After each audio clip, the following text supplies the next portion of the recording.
জয়গুরু বন্ধুরা, সবাইকে জানাই শুভ দোলযাত্রা। তো সবাই কেমন আছেন? আজকে রং খেলেছেন তো? এই দেখুন আমার দুই মেয়ে কী করছে। আর সকাল সকাল খুব সুন্দর একটা সারপ্রাইজ পেয়ে গেলাম। আমি গতকাল বলেছিলাম না যে আমার বোন আসবে না, ওর শরীরটা ভালো না, খুব শরীরটা খারাপ। হঠাৎ দেখি আমার বোন এসে চলে এসছে। আর সকালবেলা ও বাড়িতে এসছে আমার। কী যে আনন্দ কী বলবো। তারপর আমার যেহেতু জেঠু শাশুড়ি মারা গেছে, তাই আমাদের বাড়িতে কোনো পুজো হবে না। তো আমি ঘরে কোনো মতে পুজো দিয়ে ওর আপ্যায়ন শুরু করে দিলাম।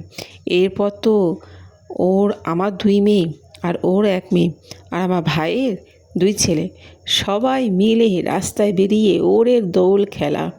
রং কাকে বলে? প্রথমে তো ঠাকুরের পায়ে একটু আবির দিল, তারপর আমার পায়ে, আর মামি, মামা, আমার বোন সবার পায়ে আবির দিয়ে ওরা বেরিয়ে গেল দোল খেলতে। কত আর দোল খেলতে পারে? আসলে কী বলুন তো, আমরা না আস্তে আস্তে এই দিনগুলো হারিয়ে ফেলেছি। ঘরের মধ্যে রান্না বান্না করতে করতে না দোল খেলাই শেষ হয়ে যায়, জানেন তো।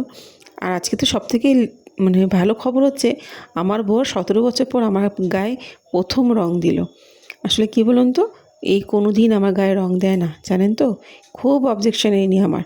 তাই আজকে ভোরবেলা কাজে বেরোনোর সময় আমার গায়ে রং দিয়ে তারপরে গেল। বাহ, দিনটা তাহলে ভালো হয়ে যাবে। আর সত্যিই তাই, হঠাৎ দেখি সকাল 9:30টার সময় বোন এসে চলে এসছে। এর থেকে আর কত ভালো জিনিস হবে। তো যাই হোক, রং খেলা কি শেষ হয়? বাবাকে যদি রং না দিই তাহলে কি রং খেলা শুরু হয় বলুন তো? বা শেষই কি হয়?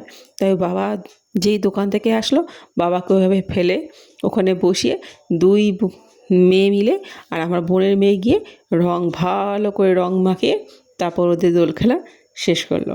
তো আপনারা কেমনভাবে দোল খেলেন একটু কমেন্ট করে জানাবেন। আমার ভিডিওগুলো আপনাদের কেমন লাগে প্লিজ একটু কমেন্ট করে জানাবেন। আর হ্যাঁ, ভিডিও শেষে একটু লাইক, একটু কমেন্ট, আর হ্যাঁ, একটু ভালোবাসা দিয়ে একটু সাবস্ক্রাইব করে যাবেন। আপনাদের কাছে এটাই প্রার্থনা করি। সবাই ভালো থাকবেন, সুস্থ থাকবেন। জয় গুরু সবাইকে।